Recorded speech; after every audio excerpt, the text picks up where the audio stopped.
SIR বদলে দিতে চলেছে বাংলার ভোটের সমীকরণ। কত নাম বাদ যেতে চলেছে বাংলার ভোটার তালিকা থেকে।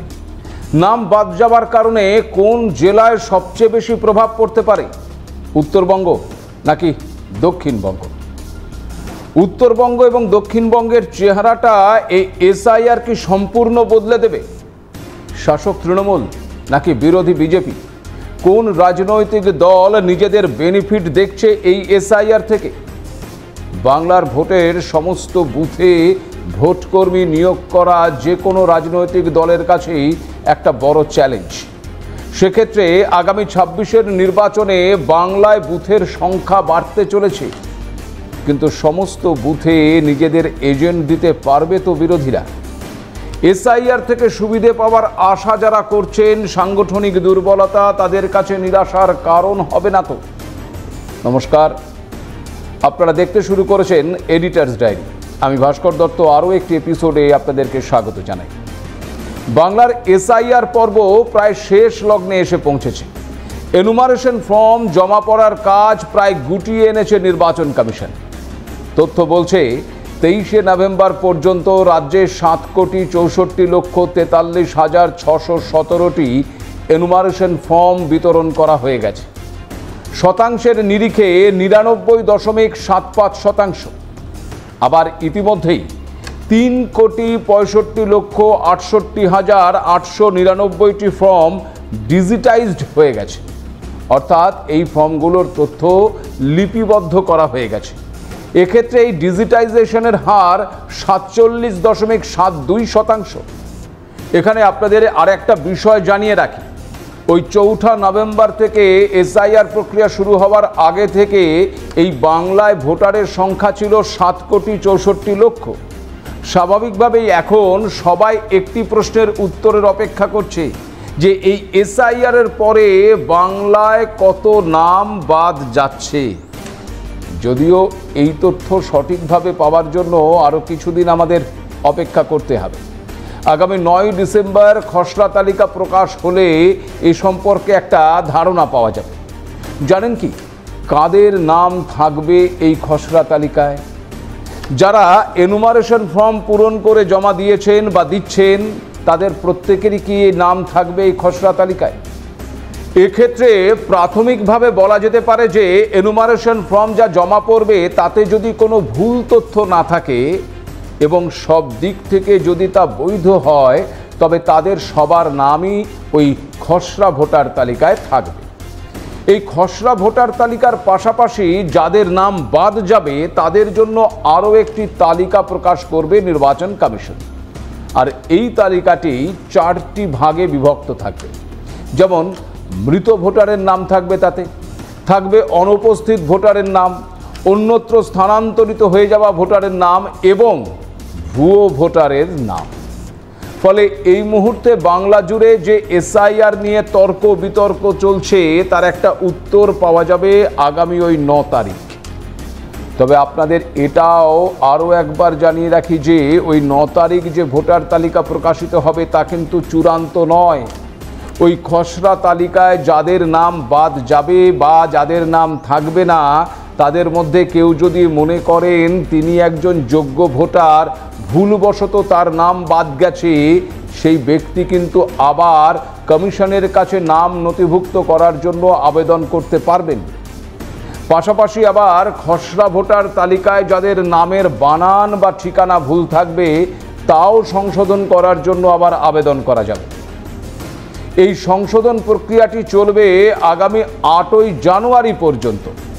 পাশাপাশি আবার যারা নতুন ভোটার তারাও ভোটার তালিকায় নাম তোলার জন্য ফর্ম 6 ফিল আপ করে ৮ই জানুয়ারির মধ্যে সংশ্লিষ্ট আধিকারিকের কাছে জমা দিতে পারবে। সব মিলিয়ে একেবারে ৭ই ফেব্রুয়ারি চূড়ান্ত ভোটার তালিকা প্রকাশিত হবে। পশ্চিমবঙ্গে এসআইআরের আসল চিত্রটা কিন্তু তখনই প্রকাশ পাবে। তবে এই এসআইআর পশ্চিমবঙ্গের সীমান্তবর্তী জেলাগুলোতে থাকা বিধানসভা কেন্দ্রগুলোতে প্রভাব ফেলতে পারে বলেই মনে করা হচ্ছে। সেক্ষেত্রে দক্ষিণবঙ্গ থেকে উত্তরবঙ্গ কি বড় ফ্যাক্টর হয়ে উঠতে পারে? দেখুন, পশ্চিমবঙ্গে ২০০২ সালে এসআইআর হয়েছিল। যখন বাংলায় ভোটার সংখ্যা ছিল ওই মাত্র 4,58,00,000, আর 2025 সালে সেই সংখ্যা বেড়ে দাঁড়িয়েছে 7,64,00,000। আর এই 23 বছরে উল্লেখযোগ্যভাবে পশ্চিমবঙ্গের সীমান্তবর্তী জেলাগুলোতে ভোটারের সংখ্যা সবচেয়ে বৃদ্ধি পেয়েছে। নির্বাচন কমিশনের তথ্য অনুসারে ভোটারের সংখ্যা সবচেয়ে বৃদ্ধি পাওয়ার তালিকায় শীর্ষে যে 10টি জেলা রয়েছে তার মধ্যে 9টি জেলাই ওই বাংলাদেশের সীমান্তবর্তী। আবার এই সীমান্তবর্তী 9টি জেলার মধ্যে 5টি জেলা রয়েছে উত্তরবঙ্গে: উত্তর দিনাজপুর, মালদা, জলপাইগুড়ি, কোচবিহার এবং দক্ষিণ দিনাজপুর। সবচেয়ে বেশি ভোটার সংখ্যা বৃদ্ধি পেয়েছে আবার উত্তর দিনাজপুরে। এই জেলার প্রায় 206 কিলোমিটার অংশ রয়েছে ওই বাংলাদেশ সীমান্ত লাগোয়া। উত্তর দিনাজপুরে গত 23 বছরে ভোটার সংখ্যার বৃদ্ধির হার 105.49%। যদিও এই উত্তর দিনাজপুরের সঙ্গে আবার জুড়ে রয়েছে বিহার সীমান্ত। উত্তর দিনাজপুরের পরেই রয়েছে মালদা। 165.5 কিলোমিটার সীমান্ত লাগোয়া এই জেলায় ভোটার বেড়েছে 94.58%। অন্যদিকে জলপাইগুড়িতে বেড়েছে 82.3%, কোচবিহারে বেড়েছে 76.52% এবং দক্ষিণ দিনাজপুরে ভোটার বেড়েছে 70.94%। উত্তরবঙ্গের পাশাপাশি দক্ষিণবঙ্গের সীমান্তবর্তী জেলাগুলোর মধ্যেও সবচেয়ে বেশি ভোটার সংখ্যা বেড়েছে মুর্শিদাবাদে। 125.35 কিলোমিটার বাংলাদেশের সীমান্ত লাগোয়া এই জেলায় ভোটার বেড়েছে 87.65%। আবার দক্ষিণ 24 পরগনার ভোটার সংখ্যার বৃদ্ধির হার 83.30%। উত্তর 24 পরগনায় এই বৃদ্ধির হার 72.18% এবং নদিয়ায় ভোটার সংখ্যা বৃদ্ধির হার 71.46%। বাংলাদেশ সীমান্তবর্তী এই 9টি জেলার পাশাপাশি ভোটার সংখ্যা বৃদ্ধির শীর্ষে থাকা ওই 10টি জেলার মধ্যে একমাত্র সীমান্ত বহির্ভূত জেলা হলো বীরভূম। রাজনৈতিকভাবে শিরোনামে থাকা এই জেলায় ভোটারের সংখ্যা বেড়েছে 73.44%। খুব স্বাভাবিকভাবেই এই ভোটার বৃদ্ধি নিয়ে বিভিন্ন রাজনৈতিক দলের বিভিন্ন যুক্তি রয়েছে। উত্তরবঙ্গের ছবিটার দিকে যদি একটু নজর রাখা যায় তবে দেখা যাচ্ছে যে উত্তরবঙ্গে তাৎপর্যপূর্ণভাবে বিজেপির দাপট বেড়েছে। 2019 সালের লোকসভা নির্বাচন হোক কিংবা 2021 সালের বিধানসভা ভোট, বিজেপির ঘাঁটি হয়ে উঠেছে এই উত্তরবঙ্গ। 2019 সালের উত্তরবঙ্গে 8টি আসনের মধ্যে 7টি দখল করেছিল বিজেপি। 2024 সালে কোচবিহার আসনটি হারালেও বিজেপি মোট 12টি যে আসন পেয়েছে তার মধ্যে 6টি আসন পেয়েছে এই উত্তরবঙ্গ থেকে। উত্তর দিনাজপুরের 2টি লোকসভা আসনই 2024 সালের ভোটে ওই বিজেপির ঝুলিতে গেছে। অন্যদিকে আবার যদি ওই 2021 সালের ফলাফলের দিকে দেখা যায় তবে দেখা যাচ্ছে যে উত্তরবঙ্গের 8টি জেলার মোট 54টি আসনের মধ্যে বিজেপি পেয়েছিল 30টি আসন। স্বাভাবিকভাবেই বাংলাদেশ থেকে আগত হিন্দু শরণার্থীরাই উত্তরবঙ্গে বিজেপির বড় ভোট ব্যাংক বলেই মনে করা হয়। তবে দক্ষিণবঙ্গে বাংলাদেশ সীমান্তবর্তী এলাকায় সেভাবে কিন্তু বিজেপি প্রভাব বিস্তার করতে পারেনি। 2021 সালের ফলাফলের নিরিখেই নদিয়ায় 17টি আসনের মধ্যে 9টি আসন পেলেও মুর্শিদাবাদে 22টি আসনের মধ্যে মাত্র 2টি আসন পেয়েছিল বিজেপি। উত্তর 24 পরগনায় 33টি আসনের মধ্যে পেয়েছিল মাত্র 5টি আসন। সব মিলিয়ে দক্ষিণবঙ্গের সীমান্তবর্তী জেলায় বিজেপির প্রাপ্ত আসন ছিল মাত্র 16টি। এক্ষেত্রে আবার গেরুয়া শিবিরের অভিযোগ যে বাংলাদেশ থেকে যে মুসলিম অনুপ্রবেশকারীরা ঢোকে তারা ওই তৃণমূলের ভোট ব্যাংক। 26-এর আগে তাই যুযুধান 2 শিবিরের কাছেই উত্তরবঙ্গ এখন পাখির চোখ।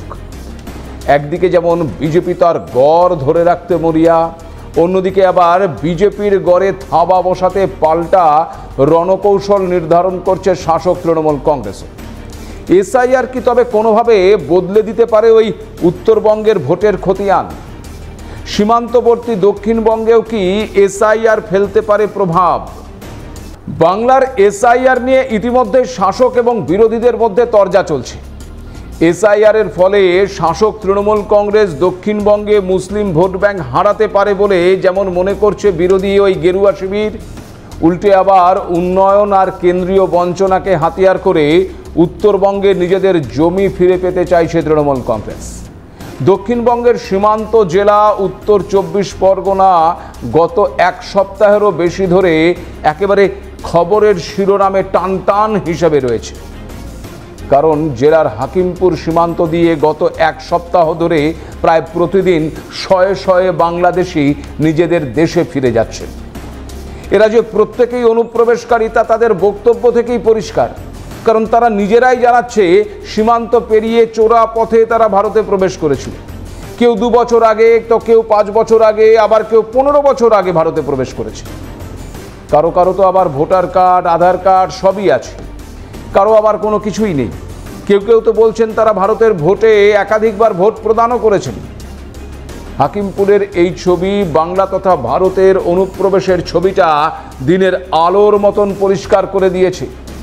কিন্তু প্রশ্ন হচ্ছে যে কাদের মদতে এরা ভারতে প্রবেশ করেছিল, কারা এদেরকে আশ্রয় দিয়েছিল, কারাই বা ওই আধার কার্ড, ভোটার কার্ড তৈরি করে দিল? এই প্রশ্নগুলোর ক্ষেত্রে সেই একই কথা আবার বলতে হয় যে প্রশ্নগুলো সহজ আর উত্তরও তো জানা। সোমবারই এই হাকিমপুরের সীমান্ত পরিদর্শনেও যান খোদ রাজ্যপাল। এদিকে সীমান্তবর্তী এই উত্তর 24 পরগনা জেলায় যেমন অনুপ্রবেশকারী ইস্যু রয়েছে, ঠিক তেমন আবার রয়েছে মতুয়া ইস্যু। এর আগে আপনাদেরকে জানিয়েছিলাম যে মতুয়াদের নাগরিকত্ব দেওয়ার জন্য বিজেপির তরফে ওই এলাকায় সিএ ক্যাম্প করা হয়েছে। এবার সেই মতুয়াগড়ে কনফিডেন্স গ্রো আপ করতে চাইছেন স্বয়ং মুখ্যমন্ত্রী মমতা বন্দ্যোপাধ্যায়। আবার উত্তরবঙ্গ নিয়ে বিশেষ রণকৌশল নির্ধারণে বৈঠক করছেন তৃণমূলের সর্বভারতীয় সাধারণ সম্পাদক অভিষেক বন্দ্যোপাধ্যায়। খেয়াল করে দেখুন, সদ্য উত্তরবঙ্গে যে প্রাকৃতিক বিপর্যয় ঘটে গেছে তারপরে সেই অঞ্চলে ছুটে গেছেন মুখ্যমন্ত্রী। কম সময়ের মধ্যে একাধিকবার উত্তরবঙ্গ সফর সেরেছেন। শেষ উত্তরবঙ্গ সফরে আবার মহিলা বিশ্বকাপ ক্রিকেট জয়ী খেলোয়াড় ওই রিচা ঘোষের নামে স্টেডিয়াম গড়ে তোলার কথাও ঘোষণা করেছেন মুখ্যমন্ত্রী। সোমবার আবার রাজ্য মন্ত্রিসভার বৈঠকের পরে সাংবাদিক সম্মেলনে মন্ত্রী চন্দ্রিমা ভট্টাচার্য যা বলেছেন তাতেও যে ওই উত্তরবঙ্গকে প্রাধান্য দেওয়া হচ্ছে তা বলাই যায়। শিলিগুড়ির ডাবগ্রাম এলাকায় 10 একর জমির ওপর কনভেনশন সেন্টার গড়ার পাশাপাশি কোচবিহারে ইন্ডাস্ট্রিয়াল পার্ক গড়ে তোলার কথা ঘোষণা করেছেন তিনি। পাশাপাশি ফের একবার বাংলার বাড়ি নিয়ে কেন্দ্রের বিরুদ্ধে বঞ্চনার অভিযোগও করেছেন। একদিকে যখন উন্নয়ন আর বঞ্চনাকে হাতিয়ার করছে তৃণমূল, ঠিক তার পাশাপাশি রাজ্যে এসআইআর নিয়ে পাল্টা চাপ তৈরির কৌশলও অব্যাহত রয়েছে। এর আগেও মুখ্যমন্ত্রী পরিকল্পনাহীনভাবে এই এসআইআর প্রক্রিয়া চালানো হচ্ছে বলে অভিযোগ করেছেন। এমনকি দেশের মুখ্য নির্বাচন কমিশনার জ্ঞানেশ কুমারকে চিঠি লিখে এসআইআর প্রক্রিয়া স্থগিতের অনুরোধও জানিয়েছিলেন। সোমবার ফের একবার কমিশনকে চিঠি দিয়েছেন মুখ্যমন্ত্রী। রাজ্যে এসআইআর প্রক্রিয়ায় এনুমারেশন ফর্ম ডিজিটাইজড করার জন্য চুক্তিভিত্তিক ডেটা এন্ট্রি অপারেটর, চুক্তিভিত্তিক কর্মী এবং ওই বাংলা সহায়তা কেন্দ্রের কর্মীদের ব্যবহার করা যাবে না বলে স্পষ্ট জানিয়ে দিয়েছে নির্বাচন কমিশন। বিডিও, ইআরও এবং এইআরওদের উদ্দেশ্যে জারি করা এক নির্দেশে কমিশন জানিয়েছে যে এই নির্দেশের অন্যথা হলে উপযুক্ত শাস্তিমূলক ব্যবস্থা গ্রহণ করা হবে। পাশাপাশি কমিশনের নির্ধারিত সংস্থার মাধ্যমে ডেটা এন্ট্রি অপারেটর এবং সফটওয়্যার ডেভেলপার 1 বছরের জন্য নিয়োগ করার কথাও বলেছে। কমিশনের এই নির্দেশের বিরুদ্ধে এদিন সরব হয়েছেন মুখ্যমন্ত্রী। যখন দক্ষ এবং পর্যাপ্ত লোক রয়েছে তখন বহিরাগত সংস্থার মাধ্যমে আউটসোর্সের কি প্রয়োজনীয়তা রয়েছে তা নিয়ে প্রশ্ন তুলেছেন মুখ্যমন্ত্রী। এখানে একটা বিষয় ভীষণভাবেই উল্লেখযোগ্য, আর তা হলো একদিকে যেমন চুক্তিভিত্তিক ডেটা এন্ট্রি অপারেটর, চুক্তিভিত্তিক কর্মী এবং ওই বাংলা সহায়তা কেন্দ্রের কর্মীদেরকে তৃণমূলের লোক বলে অভিযোগ করছে বিরোধী বিজেপি, ঠিক তেমন আবার কমিশনের এই উদ্যোগের পেছনে কোনো রাজনৈতিক দলের হাত রয়েছে কিনা তা নিয়ে প্রশ্ন তুলছে তৃণমূল কংগ্রেস। অর্থাৎ গোটা বিষয়টি নিয়ে ইতিমধ্যেই শুরু হয়েছে রাজনৈতিক চাপানুতোর। এই অবস্থায় আবার সোমবার বিএলওদের একটি অংশ রীতিমতো মিছিল করে গিয়ে ওই নির্বাচন কমিশনের একেবারে ভেতরে ধর্নায় বসে পড়েন। অতিরিক্ত অমানবিক কাজের চাপের ফলে বিএলওদের মৃত্যু হচ্ছে বলে অভিযোগ করেন তারা। পাশাপাশি কমিশনের নির্ধারিত সময়ের মধ্যে ফর্ম ডিজিটাইজড করা সম্ভব নয় বলে সময়সীমা বাড়ানোর দাবিও জানিয়েছেন তারা। আপনাদেরকে জানিয়ে রাখি যে নির্বাচন কমিশনের তরফে সাফ জানিয়ে দেওয়া হয়েছে যে 4 ডিসেম্বর নয় 25 নভেম্বরের মধ্যেই বিএলওদের কাজ শেষ করতে হবে।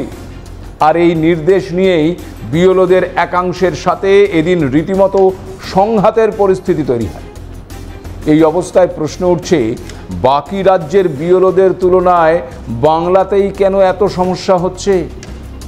নির্দিষ্ট সংখ্যক ফর্ম বিলি এবং তার ডিজিটাইজেশনে এত অসুবিধে কেন? একটি বেসরকারি দপ্তরে এর থেকে অনেক বেশি চাপ সহ্য করে কাজ করতে হয় কর্মীদের। প্রতিবাদ তো দূরস্থ, প্রতি মুহূর্তে থাকে কাজ হারানোর ভয়, আর সেই ভয় আর আতঙ্ককে সঙ্গে নিয়ে প্রয়োজনে রাত জেগে কাজ সম্পন্ন করতে হয় বেসরকারি কর্মীদের, তবেই টিকে থাকা যায়।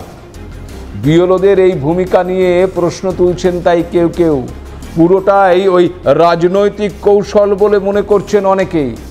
রাজ্যের যে সমস্ত বিএলওরা আজকে চাপের কথা বলছেন, ওই করোনাকালে এরাই তো বাড়িতে বসে মাসের পর মাস বেতন পেয়েছেন, কোনো কাজ না করেই বেতন ভোগ করেছেন।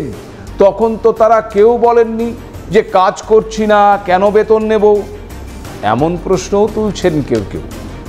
তবে কমিশনের তথ্য অনুযায়ী পশ্চিমবঙ্গে মোট বিএলও সংখ্যা 80,681 জন।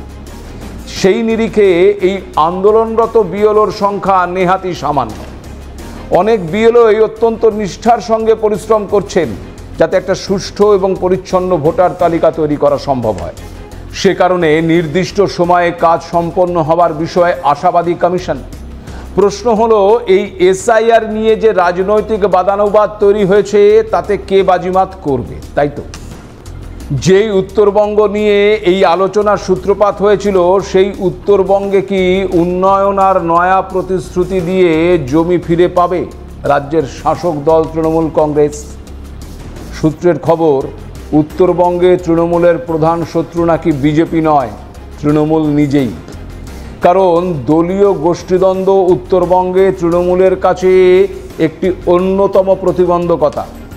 তাই সাফল্য পেতে গেলে উত্তরবঙ্গে তৃণমূলকে এই দ্বন্দ্ব কাটিয়ে উঠতে হবে। অন্যদিকে বিজেপি যদি শুধুমাত্র এই এসআইআরের ওপর ভর করে ভোট বৈতরণী পার করতে চায়, তবে সেটাও তাদের ক্ষেত্রে বুমেরাং হতে পারে। তাই আত্মতুষ্টির জায়গা থেকে সরে গিয়ে বিজেপিকে একেবারে ওই উত্তরবঙ্গের মাটি কামড়ে পড়ে থাকতে হবে। পরিশেষে বলাই যায়, যদি এসআইআরের ফলে তথাকথিত তৃণমূলের শক্তিশালী ঘাঁটি দক্ষিণবঙ্গে তাদের ফলাফল একটু এদিক ওদিক হবার সম্ভাবনা থাকে, তবে তারা তা ওই উত্তরবঙ্গ দিয়ে কিন্তু মেকআপ করার চেষ্টা করবে। সেক্ষেত্রে আগামী 26-এ উত্তরবঙ্গে বিজেপির লড়াইটা যে খুব একটা সহজ হবে না তা কিন্তু বলাই যায়। আজ এ পর্যন্তই, নমস্কার।